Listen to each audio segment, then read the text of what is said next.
को फांसी कैसी लगती है? जज अपने पेन को क्यों तोड़ देता है? जल्लाद जब फांसी देता है तो अपराधी के कान में क्या बोलता है? आपको हम बहुत आसान भाषा में बताने वाले हैं, चाह कर भी आप इस वीडियो को इग्नोर नहीं कर सकते हैं, क्योंकि वीडियो बहुत ही महत्वपूर्ण वीडियो बना रहे हैं जो कि हम ये क्लास ले रहे हैं। आप इससे एंड तक बने रहिए, देखते रहिए। देखिए, व्यक्ति पर आरोप लगता है। जब कोई व्यक्ति को फांसी कैसे दिया जाता है? जब वो व्यक्ति कोई जघन्य हत्या एवं क्रूर भयानक अपराध किया हो, जैसे नाबालिग के साथ बलात्कार किया हो, मतलब भयानक निर्भया जैसा कांड किया हो, या देशद्रोही हो गया हो, या किसी भी तरह का माने बहुत बड़ा क्राइम किया हो, उस टाइम में फांसी दिया जाता है। सुप्रीम कोर्ट कहता है कि जब कोई बड़ा क्राइम किया होता है कोई व्यक्ति, उस टाइम उसे फांसी लगाया जाता है, क्योंकि इसे क्रूर हत्या हो गया, क्रूर बलात्कार कर दिए किसी के साथ, या निर्भया वाला कांड जो हुआ था उस टाइम में इसे फांसी दिया जाता है। तो क्या व्यक्ति पर पहले आरोप लगाया गया कि यही व्यक्ति अपराधी है, तो इसके केस को पहले चलाया जाता है, ट्रायल कोर्ट में चलाया जाता है, मतलब निचले वाले जो कोर्ट होते हैं उसमें चलाया जाता है। उसके बाद हाई कोर्ट में चलाया जाता है, फिर इसके बाद सुप्रीम कोर्ट में। जब ये तीनों कोर्टों ने क्या किया, उस व्यक्ति को अपराधी घोषित कर दिया, तो अब उसे कोई नहीं बचा सकता है। अब उसे क्या बचा सकता है? तो भारत के राष्ट्रपति ही केवल बचा सकते हैं। वो भी देखिए इनकी प्रक्रिया कितनी लंबी चौड़ी हो, आपको बता रहे हैं। देखिए, जब भी तीनों कोर्ट के फैसले खारिज कर देता है कि नहीं ये व्यक्ति अपराधी, इसे फांसी देनी चाहिए, तो क्या करता है कि देखिए इसे उस व्यक्ति को अंतिम अपील का एक मौका मिलता है, मतलब उसे एक अंतिम अपील करने के लिए मौका मिलता है। इसमें 3 प्रकार के पिटीशन दिया जाता है। देखिए, पहला में रिव्यू पिटीशन दिया जाता है। व्यक्ति क्या करता है, अपने बचाव के लिए रिव्यू पिटीशन देता है सुप्रीम कोर्ट में। देखिए, रिव्यू पिटीशन सुप्रीम कोर्ट में देता है। व्यक्ति को लगता है कि सुप्रीम कोर्ट ने जो फैसला सुनाया है हमारे खिलाफ वो गलत सुनाया है, तो क्या करता है? रिव्यू पिटीशन करवाता है। तो सुप्रीम कोर्ट क्या करता है, फिर अपने फैसले को दोबारा जांच करता है कि हमने कोई फैसला गलत तो नहीं सुनाया। तो देखिए, अब इसमें रिव्यू पिटीशन जब देख लेता है सुप्रीम कोर्ट का जज कि नहीं हमने फैसला सुनाया सही सुनाया है, तो क्या करता है? रिव्यू पिटीशन को भी खारिज कर देता है। तो फिर देखिए दूसरा पिटीशन होता है जिसे क्यूरेटिव पिटीशन। क्यूरेटिव पिटीशन का है जो विशेष जजों की टीम देखती है। क्यूरेटिव पिटीशन जो होता है वो विशेष जजों की टीम देखती है, उसमें पूरी बारीकी से देखा जाता है कि भाई इसमें कहीं गलत कोई फैसला नहीं सुनाया गया है।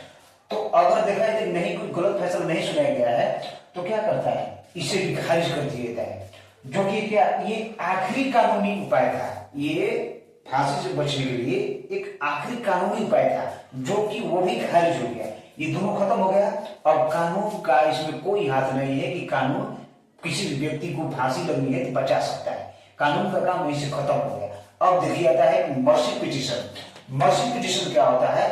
ये जो अपराधी है उसके परिवार वाले ले जाकर मर्सी पिटीशन राष्ट्रपति को देते हैं। राष्ट्रपति के पास दया याचना की कामना करते हैं। तो राष्ट्रपति क्या करते हैं?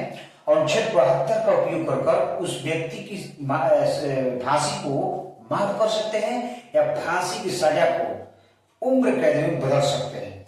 तो देखिए, राष्ट्रपति भी अनुच्छेद 72 का उपयोग कब करते हैं? इतना आसान नहीं है उनके लिए। राष्ट्रपति भी अनुच्छेद 72 का उपयोग कब करेंगे? कि जब वो अपने गृह मंत्रालय के मंत्रिपरिषद से सलाह ले लेंगे और उससे पूछ लेंगे कि मंत्रिपरिषद के सदस्य जो बता रहे हैं, गृह मंत्रालय के सदस्य वो क्या निर्णय दे रहे हैं, कोई व्यक्ति अपराधी है उसे फांसी होनी चाहिए या नहीं होनी चाहिए, तो भारत के राष्ट्रपति आर्टिकल 72 के तहत उसे फांसी देंगे या फिर नहीं देंगे फांसी। क्योंकि देखिए, गृह मंत्रालय के परामर्श ले सलाह से ही उस व्यक्ति को फांसी दिया जाएगा या नहीं दिया जाएगा। राष्ट्रपति की बस की नहीं जाकर तो फांसी दे देंगे।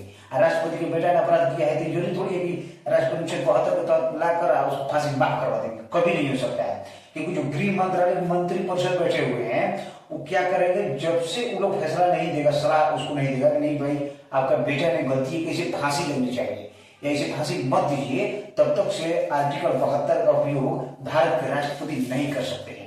और गृह मंत्रालय सोचेगा कि गृह मंत्रालय जितने मंत्रिपरिषद है सोचेंगे कि राष्ट्रपति के बेटा है इसको माफ कर देते हैं चलिए। तो गृह मंत्रालय मंत्रिपरिषद के पीछे कौन बैठा है? सुप्रीम कोर्ट बैठा है। बोलता है खबरदार यहीं पर है, जो भी फैसला लेना है सही लेना है, गलत फैसला नहीं देना है। तो गृह मंत्रालय जो फैसला देता है राष्ट्रपति को, तो गृह मंत्रालय के भी पीछे बैठा हुआ है, कौन? सुप्रीम कोर्ट बैठा हुआ है, तैयार है कि तभी विकल्प फैसला सुनाया यही पर खड़े हैं। तो गृह मंत्रालय बहुत सोच समझकर निर्णय देता है, तब राष्ट्रपति क्या करते हैं? उस व्यक्ति को फांसी देते हैं या सजा को माफ करते हैं। यहां पर आप समझ गए। अब देखिए मर्सी पिटीशन में आपको पता है कि जब कानून के सारे रास्ते बंद हो जाते हैं तो मर्सी पिटीशन भारत के राष्ट्रपति के पास जाता है और वो भारत के राष्ट्रपति गृह मंत्रालय से सलाह लेते हैं कि इस व्यक्ति को फांसी दिया जाए, किसी फांसी की उम्र कैद बदल दी जाए, इसे माफ कर दिया जाए। तो गृह मंत्रालय के मंत्री परिषद क्या करते हैं? सही निर्णय देते हैं कि इसे फांसी दीजिए या माफ कर दीजिए। तो भारत के राष्ट्रपति 1972 का उपयोग करके उसे फांसी की सजा को माफ कर सकते हैं। यहाँ पर समझिए। अब देखिए फांसी जब दिया जाता है तो फांसी देते टाइम उसमें एक डॉक्टर की टीम लगी होती है और एक जेल प्रशासक होता है और जल्लाद होता है, ये सब मौजूद होते हैं। डॉक्टर के इलाका पूछ रहे सर डॉक्टर की टीम क्या करती है? उसको इलाज करती है। अरे ससुरा उसका इलाज तो खुद मरने जा रहा है, तो उसका इलाज कहां से कराएगा? देखो क्या बताता है। डॉक्टर की टीम इसलिए वहां पर मौजूद होती है कि देखिए हाल वेनेजुएला में केस ऐसा आया था कि जो उस अपराधी को फांसी पर चढ़ाया गया था तो ससुरा ऐसा उसको लटकाया था कि वो आधा जिंदे था, छटपटा रहा था। तो इसलिए हर देश में डॉक्टर की टीम होती है जहां पर भी फांसी लगी होती है, क्योंकि जब तक वो व्यक्ति मर नहीं जाता है तब तक से डॉक्टर क्या करता है? उसका धड़कन चेक करते रहता है या पर नाड़ी चेक करते रहता है, मतलब पूरी तरह से जब तक से वो मर नहीं जाता है डॉक्टर टीम वहां पर मौजूद रहती है। यहां समझना आप लोग। अब देखिए जब फांसी की पूरी प्रक्रिया समाप्त हो जाती है तो उस टाइम क्या होता है? एक दस्तावेज बनाया जाता है। उस दस्तावेज में उस अपराधी के सारे डिटेल्स लिखे होते हैं कि कैसे अपराध किया, किस धारा के तहत फांसी दिया गया है, ये क्या इसका गुनाह था, और ये दोनों दस्तावेज को क्या किया जाता है? सारे फांसी के रिकॉर्ड जितने भी क्राइम केस और उसमें रिकॉर्ड करके दस्तावेज में रख दिया जाता है। दो दस्तावेज होते हैं, एक कोर्ट में दस्तावेज को दे दिया जाता है और एक दस्तावेज जेल प्रशासक भी रख दिया जाता है। दोनों बात दी जाती है, एक कोर्ट वाले के पास रख दिया जाता है डॉक्यूमेंट और एक रख देता है जेल प्रशासन के पास रख देता है। तो यहाँ पर हो गया फाइनल। अब देखिए लड़का पूछ रहा था सर जब ये जज फैसला सुनाता है तो अपना कलम तोड़ देता है तो फिर किसे लिखेगा? ससुराल सुनो बकलोगा इसको समझ नहीं रहा है। जब कलम तोड़ दिया तो उसका मतलब जानता है क्या होगा? देखो जज जब फैसला सुनाता है तो पहले बोलता है to be hanged till death. इसका मतलब हुआ कि उस व्यक्ति को तब तक लटकाए रहो जब तक वो पूरी तरह से मर नहीं जाता है। इसका मतलब वो होगा। और जब वो कलम को तोड़ता है बोलकर to be hanged till death, तो इसका मतलब क्या है कि बोल रहा है कि अब किसी लिखा है ससुरा जब वो कलम तोड़ देगा तो दूसरा कलम नहीं लिख सकता है, लेकिन नहीं उसके लिए देखिए स्पेशल कलम दिया जाता है। ये to be hanged till death बोलकर वो क्या करता है? कलम को तोड़ देता है। कलम का तोड़ने का मेन मकसद होता है कि अब उस जज का पावर खत्म हो गया है। मतलब वो जज कलम को तोड़ दिया कि अब हमारा यहां से पावर खत्म हो जाता है। अब भारत का कोई भी जज इस फैसलों को नहीं काट सकता है, केवल इस फैसलों को बदल सकते हैं भारत के राष्ट्रपति, वो भी गृह मंत्रालय के परामर्श लेकर ही कर सकते हैं, तो ऐसे नहीं। तो वही होता है। और देखिए बहुत सारे लोगों को डाउट दिलाता है कि अरे सर जो फांसी दिया जाता है तो उस टाइम में जल्लाद अपराधी के कान में क्या बोलता है? तो देखिए जब फांसी देता है जल्लाद तो उस अपराधी के कान में फांसी देने से पहले बोलता है यदि आप हिंदू है तो राम राम, हम मुस्लिम है तो सलाम, क्योंकि हम कानून के हाथों बंधे हुए हैं। जो कानून हमें आदेश दे रही है उसके मुताबिक आपको हम फांसी दे रहे हैं। वो अपना माफी खुद मांग लेता है वहां पर, क्योंकि वो अपने अपराध नहीं कर लेता, हम अपराधी नहीं है, पहले क्षमा मांग लेता है और फांसी दे देता है वहीं पर। यहाँ पर आप समझ गए, 3 प्रकार का पिटीशन भी समझ में आ गया होगा। अब देखिए गर्भवती महिला को फांसी कैसे होती है? थोड़ा ये भी डाउट था कुछ बच्चों का, हम बता देते हैं कि गर्भवती महिला को फांसी कैसे होती है। देखिए यदि कोई गर्भवती महिला कोई बड़ा क्राइम कर दी हो, जैसे उत्तर प्रदेश में घटना हुआ था, शबनम नाम की लड़की थी जिसे लड़का से उससे प्यार होता है और क्या करती है उस लड़की कहने पर अपने घर के 7-8 सदस्यों को मार देती है। जिंदा मार देती है। तो मर देते, यहाँ तक कि 5 साल का बच्चा था उसे भी मार देती है।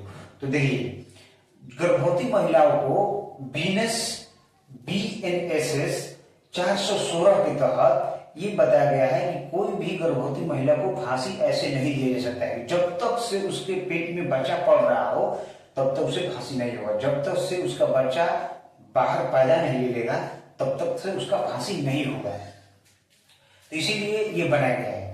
अब जो बोल रहा था ये सब लव के चक्कर में हुआ था। ये बोल रहा था कि सर लव वाला काम अच्छा है, बढ़िया है। अरे ससुर तुमको नहीं समझ पा रहा है कि लव के चक्कर में कितना बड़ बड़ राजा महाराजा बिला गया, छुछुंदर पड़ा है लव के फेरा रे। ये सब फेरा मत पढ़ो। देखिए आप लोग लव के फेरा मत पढ़िए, आराम से पढ़ाई करते रहिए। देखिए लव प्यार क्या है? प्यार आपको पूरा हो ही नहीं सकता है। प्यार, इश्क, मोहब्बत, ये सब जितना चीज है आप लिख कर देखिएगा ना, सब अधूरा है, क्यों पूरा नहीं। तो प्यार कैसे पूरा हो सकता है? कभी भी नहीं हो सकता है। तो आप लोग ध्यान दीजिए। देखिए हम इतना चिल्ला कर बता रहे हैं आप लोगों के लिए, आप लोग इसे गौर से सुनिए या निकाल दीजिए, लेकिन जो बता रहे हैं बहुत इंपॉर्टेंट टॉपिक आपको बता रहे हैं। देखिए बहुत सारा लड़का क्या करता है कि ससुरा 2-10 बजे रात तो 2 बजे 12 बजे रात तक बात करता रहता है। कौन लोग बात करता है? 5 मिनट 10 मिनट बात होता है कि 10 बजे तक 12 बजे 2 बजे रात तक बात होता है। अब बोलता है पढ़ाई कर रहा है, बोलता है कि हेलो क्या हुआ, खाना हो गया जी? आप जी नहीं खाए? क्यों? हम भी नहीं खाए तुम्हारे। अरे ससुरा ये सब तुम मूर्ख बना रहा है, ये सब काम मत किया करो। कौन सी बतिया है तुम लोग 12 बजे रात तक 2 बजे रात तो कौन को रातों भर बतिया रहता है। देखिए ये लोग ऐसा पागल हो जाता है कि अगर बीच में कुआं भी आ जाएगा ना तो उसमें कूद जाएगा बात करते करते, लेकिन इसको पता नहीं चलेगा बीच में कुआं है। ये सब पागल हो जाता है। और लड़की की फेरम पड़ रहा है, लड़की की तो मुस्कुराना हर लड़की को गधा है, जो फंस गया वो गधा है। तो गधा मत बनो, फंसो मत। बहुत सारी लड़कियां होती हैं कि जो पढ़ने जाएंगी लिपस्टिक मार लेंगी, डेंटिंग पेंटिंग पूरा फिटनेस में जाएगी। अरे तो पढ़ाई करने जा रही है कि किसी शादी में जा रही है? हम तो यही कहेंगे देखिए जितनी भी लड़की है आप लोग मेकअप कम किया कीजिए, और जब पढ़ाई करने जा रही है तो सिंपलिसिटी में जाइए, सिंपल में जाइए, आराम से पढ़ पाइए। शादी ब्याह में जा रही है जमान पर क्या पूरा 100,000 मिला दीजिए। और सारा ससुराल उसमें क्या करता है, लड़का सब घबरा जाता है, दिमाग लोग घूम लेते हैं, पढ़ाएंगे इधर ताकि उधर। हम बता रहे हैं इधर फांसी की सजा कैसे होगी, और देखेगा उधर, तो बताइए क्या बताएगा? उन लोग दिमाग उधर घुमा हुआ है। वही उसी लड़की में इसे पागल रहता है, देखेगा तो थाली हो जाएगा। अरे हर लड़की मुस्कुराना आधा होती है, वो सबको देखकर मुस्कुराती है, तुमको नहीं। आज आपको मुस्कुराइए फिर कल उसको मुस्कुराइए। तो ये देखिए फिर आप लोग छोड़िए, पढ़ाई पर ध्यान दीजिए। जो हम बता रहे हैं उस टॉपिक को क्लियर कीजिए, माइंड भी फ्रेश रहेगा।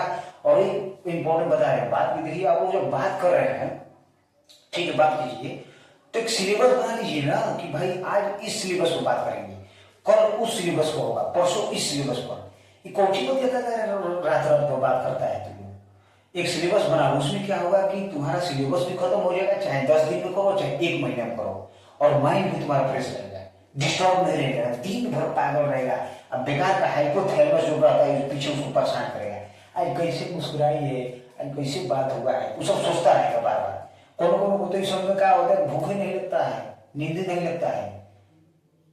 तो आप लोग इस सब के चक्कर को बंद कीजिए, लव सब का फेरा बंद कीजिए सफा, और पढ़ाई कीजिए।